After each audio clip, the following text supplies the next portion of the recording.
Hello everybody and welcome to another edition of EFL Teacher Talk with Sean G. I am Sean Gallagher, your host for the definitely not weekly EFL talk show about all things EFL. Today the lesson topic for today, or the talk today, is how to make the perfect lesson plan. It's April. I think a lot of people have started new jobs. I know here at my school we have some new teachers training, and it's always a time to review your training and things like that. So I've been working with some new teachers, and like we had a teacher the other day, and she was assigned to teach a class, and I asked her, I'm like, okay, hey, great, let's go over your lesson plan, and she was like, my what? So anyway, it kind of occurred to me that maybe not everybody knows how important it is to have a lesson plan and what the benefits are to having a really good lesson plan that'll help you have an awesome EFL class. Let's go to the next slide. The perfect lesson plan is in your hand. It's written down. It's a guideline. It follows a curriculum track. It's approved by a curriculum coordinator or a senior teacher at your school, and it is also a tool for self-improvement. That's a lot of stuff, so let's look at these one at a time, shall we? Good. Let's go to the next one. Good. Number one, the perfect lesson plan is in your hand, meaning that you have a lesson plan. If you're teaching a class and you don't have a lesson plan, chances are you could probably really improve your teaching a lot if you had a lesson plan. That's it. It needs to be a physical plan. It needs to be a piece of paper that's your plan for what you'd like to accomplish in the class, with a breakdown, kind of a minute-by-minute breakdown of what you're going to do in your class. So number one, you need one, right? The perfect lesson plan is one that you have. Next section, number two, the perfect lesson plan is written down. And when I mean written down, I mean get out a pen, get out a pencil, and write it down.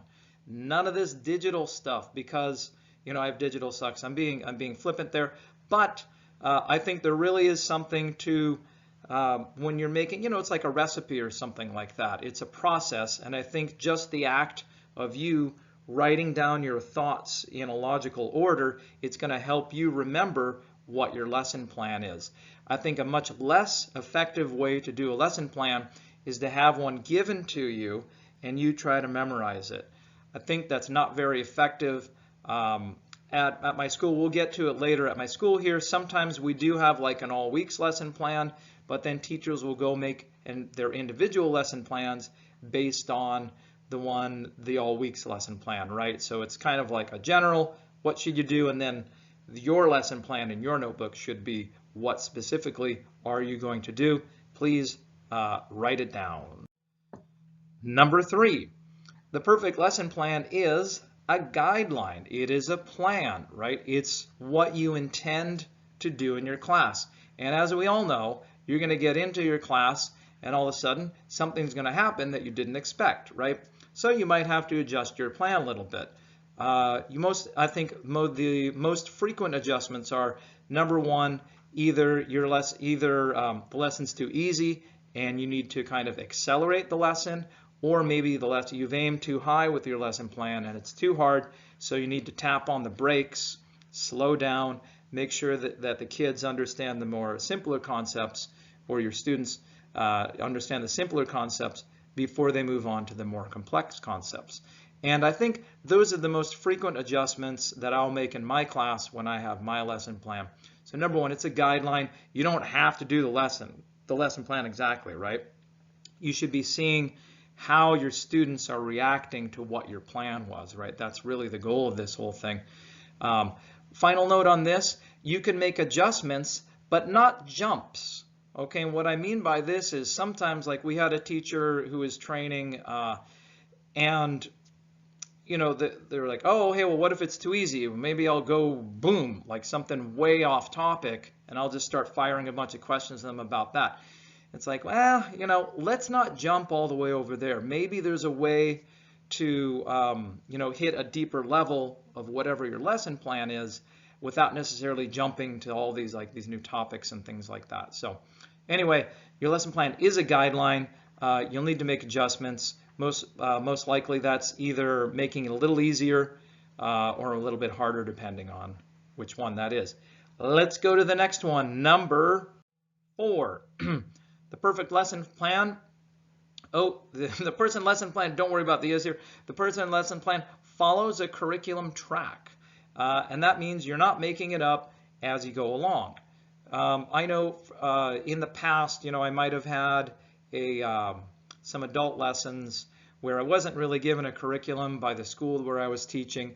And, I would make these lesson plans, but it wasn't really following anything. So it was very, very difficult every week to make my lesson plan because it wasn't following some kind of overarching structure.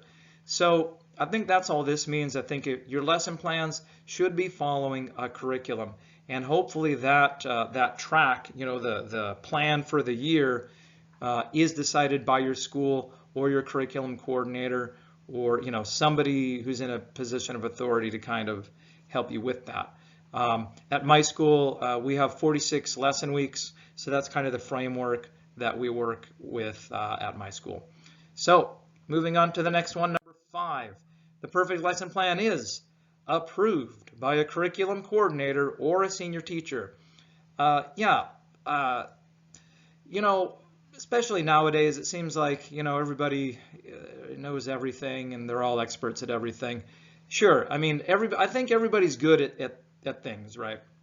Everybody has things that they're good at.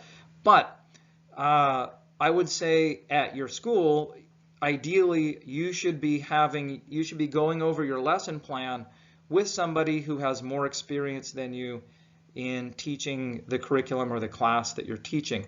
Now, what this is going to do for you, this is really going to accelerate how fast you can improve your lessons, because most likely your curriculum coordinator or your senior teacher or even a coworker, right, who you're bouncing ideas off of, most likely this person is going to spot weak areas of your lesson plan before you use it, right? Because you'll have to mentally go over it with them.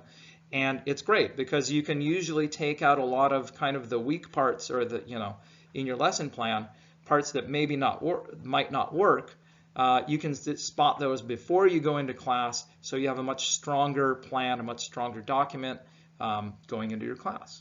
So yeah, I highly recommend that you should get this approved by a curriculum coordinator or a senior teacher. To be honest, I've been doing this for 20 years.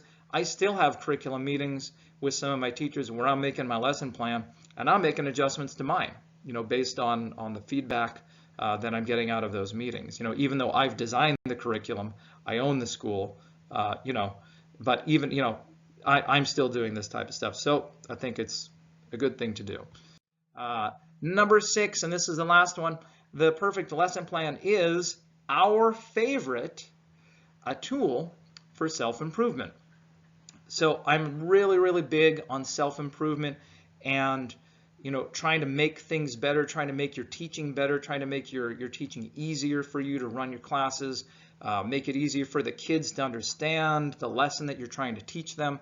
So I think it's great because it's a record of what you thought would happen and then versus what actually happened, right? And that way you can kind of document the experience of you teaching your class. And that's how you become, that's why experience is valuable, because then the next time you're in that situation, you can adjust. And if you have a document that's recorded everything, I think it's going to really help compare, what you had planned versus what actually happened. And it'll help you have a much better plan moving forward. So it's a tool for self-improvement. So that's it. So yeah, just to recap the perfect lesson plan, here you go. It's in your hand. It's written down. It's a guideline. It follows a curriculum track. It's been approved by a curriculum coordinator or a senior teacher at your school. And it's also a tool for your self-improvement. And finally, there's a couple examples of lesson plans I have right here. These are from my school. Maybe a little hard to see. The one on the left here, the neat one, yeah, this is one that's been all typed up. This is kind of an all weeks lesson plan. So a bit of work went into this. The ones on the right, those are actually 3 lesson plans taped on top of an all weeks lesson guide. And you can see from the one on the right, yeah, it's kind of, yeah, it's a working document. It's not necessarily a work of art, right? It might be a little bit messy, but these are my notes that I'm using, and this is from my prior year teaching this class. And when I open the folder, it's kind of nice because I have a lesson plan that I did last year, right? I take a look at it, I make sure it matches my current situation, and then I might, make a new one or use that one. But it is written down and it's kind of committed to memory that way. So that's about it for today. Thank you very much for watching. I'm really bummed to see this. This is my Bill Murray GIF, but it turned into a still image. But anyway, thank you very much for watching EFL Teacher Talk. And until next week, have a great week teaching your classes. Signing out.